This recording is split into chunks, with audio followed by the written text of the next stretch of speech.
Well, hello and welcome. My name is Mark Aylward, and I'm here with my friend and co-host Jeff Otis. And Jeff and I have been talking about the topic of leadership for a long time. We've both kind of been in that space for most of our careers and find it to be a very compelling topic. And so we've kind of broken it down into some subtopics.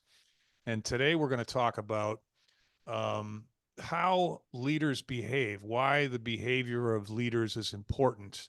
And in particular, both of us have kind of identified these two polar opposites, either victimhood behavior or self accountable behavior, and how those two behaviors can kind of infuse themselves in a culture pretty quickly, and how kind of diametrically opposed they are, and the evils and benefits of both, I guess. So, Jeff, you and I talked for a few minutes before this, and what are your thoughts on the? You're pretty passionate about this topic, so share your initial thoughts if you would. Yeah, I mean, I think it's an important topic. Obviously, as a leader, you're always modeling for your team, right? You're always sort of setting a tone or create, having some input to what that culture is. And a long time ago, I came across a book. It was called The Oz Principle. It was written by some very smart people around the cultural development, specifically as a leader, and very fundamentally they broke things into two buckets. You're either demonstrating accountable behaviors consistently, or you're demonstrating what we call like victim behaviors Mm-hmm. consistently. And it doesn't mean you're not actually a victim of something. I mean, sometimes, you might be in a car accident and be the victim of an accident. What we're talking about is the behaviors that you're actually demonstrating Mm-hmm. when life's sort of throwing you curveballs or an unexpected event, maybe in your business or your team. Yeah, I feel like we're living in a culture right now that's really kind of pushing this victimhood stuff, and it's rather frustrating to me. I was going to ask you. I was thinking about how I developed a personal accountable type of behavior, and I got to take it all the way back to my childhood. So I was going to ask you, when did you become interested in this topic, and when did you decide? It looks like I have a choice here. I can live my life as a victim, or I can live my life having control over things that I can control and be personally accountable, so that when something bad happens to me, my first response is not, who can I blame or what can I blame? My first response is, huh, how did that happen? Yeah. How might I keep that from happening again? And what can I learn from this experience? How far back does that go in your life, Jeff? You know, I mean, I had parents that were accountable, so I grew up in a household that took responsibility for outcomes and so forth. But similar to yourself, I played athletics, right? And I was a baseball pitcher, and um, I mean, I was the one throwing the ball, right? So I was either Mhm. striking them out or giving up a hit or giving up a home run, and I really didn't have I guess fingers to point to anybody. Like I had to take on that responsibility, and of course, I was motivated to win a game, and winning was more fun than not winning. So I think that was sort of driving it home naturally. But I don't know if I ever actually put a label on it until Yeah. somewhere early in my 20s when I started working and getting exposed to developing company cultures and team cultures and really starting to then recognize the people that sort of fueled me with energy or the people that sort of drained my energy. Yeah, Um, it's interesting that you bring up the pitching. I did very little. I was an outfielder, and I got to step on the mound a couple times. It can be a lonely place. yeah. So But you I were the guy. You were the guy pointing the finger at the pitcher.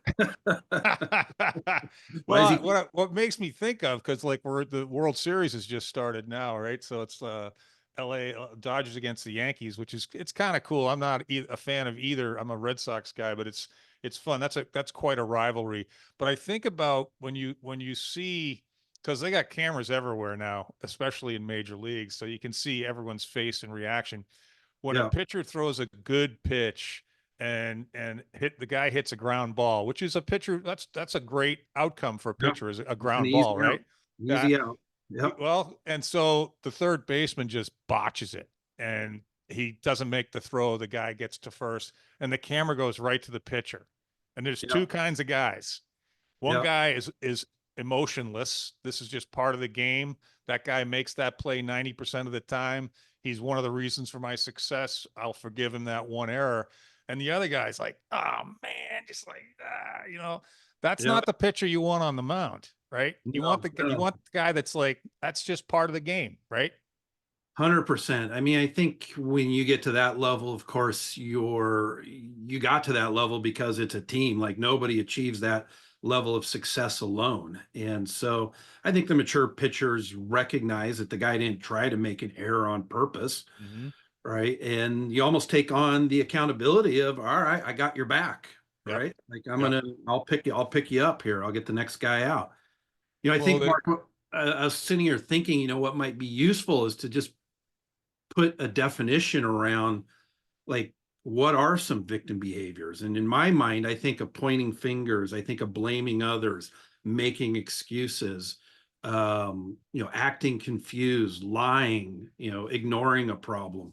I think mm-hmm. those are the things that come to mind. And then on the flip side, when I think of accountable behaviors, I think of you see the problem, you take ownership of the problem, you enroll the people around you needed to solve the problem, and you just do it, Mm-hmm. right? And I Mm-hmm. think fundamentally those are kind of the two buckets of behaviors. No, to use your phrase, 100%. I think about the locker room, and the how quickly victimhood can infect the locker room, and conversely, how quickly personal accountability and accountable behavior can infect the locker room. And if you take any professional team in any sport, and you go back years and years and years, and it's almost without exception the teams that take it all the way and win everything, the locker room, if you walked into the locker room, you'd Yeah. find a culture of personal accountability. And my one of the examples has been in my life as a pro, not being a pro myself, but admiring professionals as the Patriots because I'm a Patriots fan, and Tom Brady's run. I don't think I ever heard him in a press conference use the word I. I think No. he always said we or them or my guys or us. I never heard him use the word I. And I think that's a supreme example of accountable behavior. And that attitude permeated the locker room to the point where you probably know this, Jeff, but over the years, they got rid of guys that were exceptionally good because they Yeah. didn't buy into that culture. They stayed individuals and they wanted more money and more time, and they weren't team guys, and they got rid of those guys, and some of those guys went to the Hall of Fame.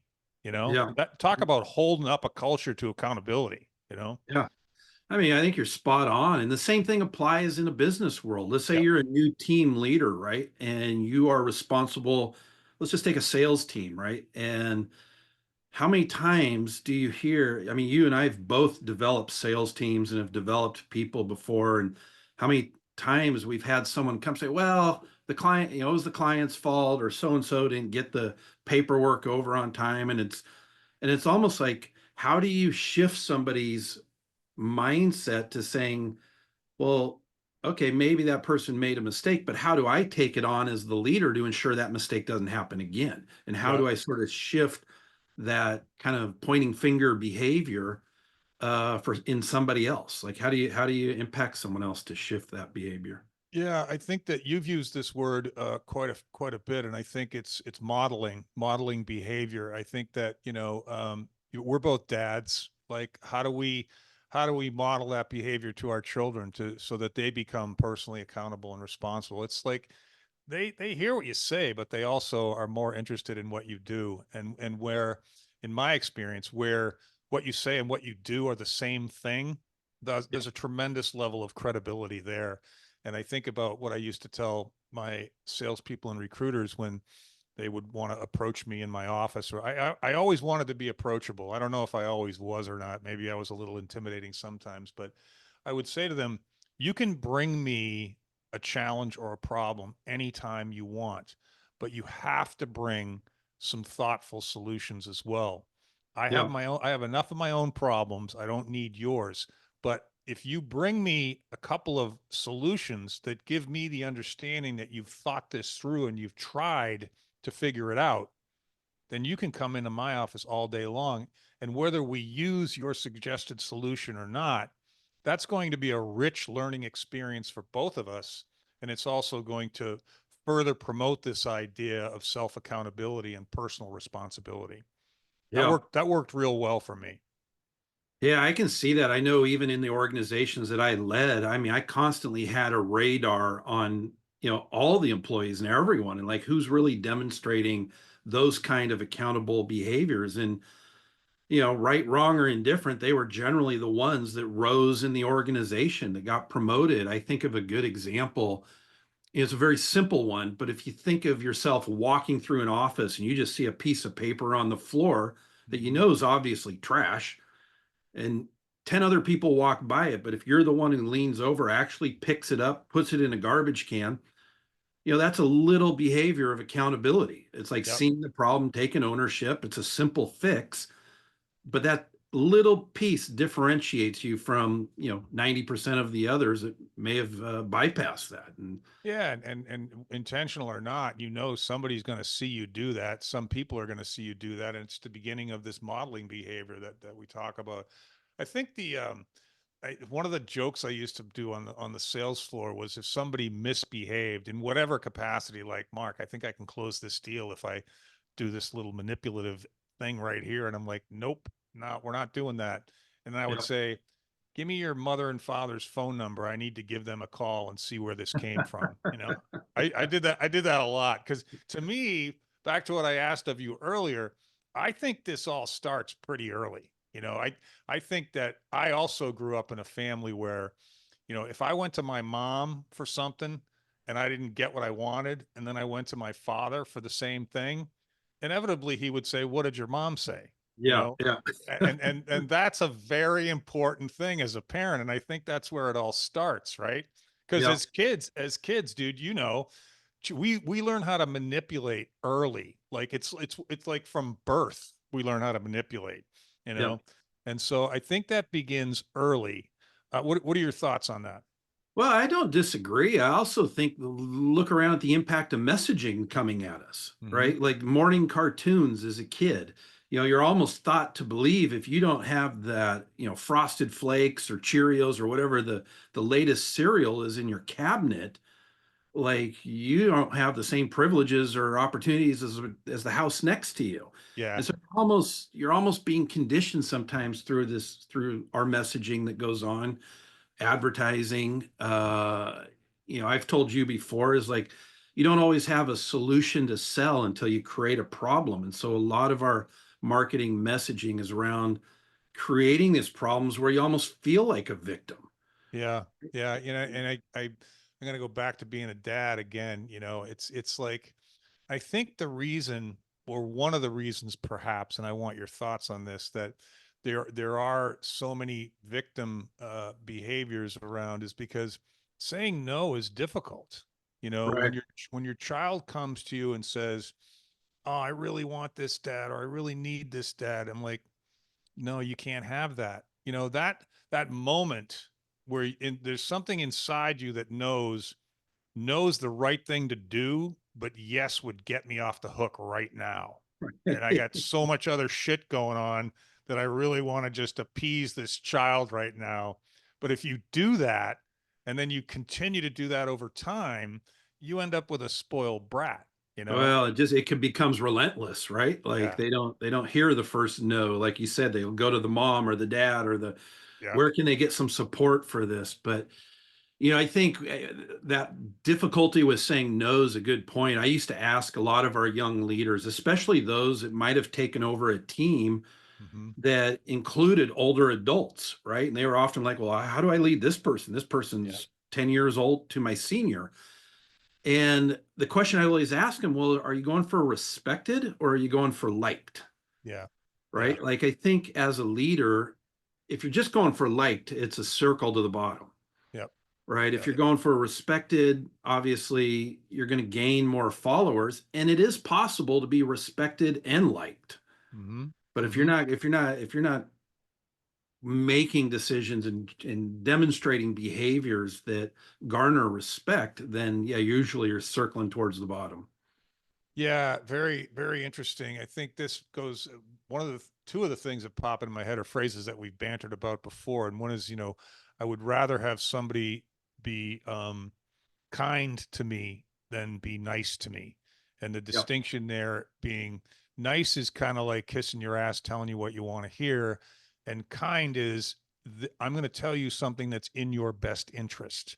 And you may Yeah. not want to hear it right now, but I do firmly believe that if you hear it from me and you kind of ingest it and think about it, that you'll end up learning from it. I'm not just going to tell you what you want to hear because that's not being kind. That's being nice. And nice is that's not. And the other thing that strikes me, and this is more about midlife, like later on in life, but the earlier I think you make this choice, the better off you are. And that is to our buddy Jim's one of his favorite phrases. Are you going to make the choice to be bitter, aka a victim, or are you going to aspire to spend the rest of your life, your whole life, trying to get better? And Yeah. I think if you make the choice that I'm just going to keep trying to get better, that there's constant improvement, constant fulfillment, more joy, more happiness, more positive impact on the people around you. It's such a, and I see people, and I'm sure you do too, Jeff, that make both of those choices, like one or the other. And I've never understood why bitter was the choice that someone would make, but people do make it. Yeah. Well, I think it takes less work. It Yeah. takes less work to complain. It takes less work to point a finger, blame somebody else. I mean, it takes work to actually be accountable and go find a solution and implement it. Yeah, I mean, people have asked, or at least in conversation, some of the workshops we've done, they'll say, we get into this discussion around why do behaviors even matter, right? Well, it's because you're constantly creating a perception. In earlier episodes that you and I've talked about, we talked about the importance as a leader of having a vision and clear communication and articulating expectations. Well, every behavior you demonstrate is either in alignment with that vision of success or it's not. Yeah. And so it does come down to those choices. Well, let's get better. If we're going to achieve this vision, how can we do it better? Yeah. I think there is a maturity that I think people will hit, and some of that bitterness starts to go away. But Yeah, yeah. Well, I think this is clearly a topic we could talk about for hours on end, but it's for sure. we're probably hitting the our limit. We're trying to keep these things to around 15, and I think we're there. I'm thinking, Jeff, any thoughts on a takeaway, a simple takeaway, or takeaways that maybe we could ask people to think about that might assist them in this endeavor to move towards more of a personally accountable environment, personality, culture, what have you, versus victimhood. Any thoughts on that? Yeah, I mean, I think the real simple takeaway is look, we all demonstrate a victim behavior at some point, Hmm. and I think great leaders quickly recognize that and come back to their accountable behaviors. I think a great exercise is simply pause for a moment, give some thought to perhaps a time where you did demonstrate a victim behavior, pointed a finger, blamed somebody else, made an excuse, and then consider how would have things turned out differently if you just took responsibility and accountability, solved the problem, and moved forward. We've all had those experiences, and so I think just do a mental exercise on how could things have turned out a little bit different if I might have demonstrated a different behavior. Yeah, and exercise and self awareness. I'm gonna punctuate with that. I'm gonna leave that as it is. That's a good Yeah, idea, Jeff. So thanks, dude. This was a lot of fun. I look forward to talking to you about some other leadership topic in the next episode. yeah. As always,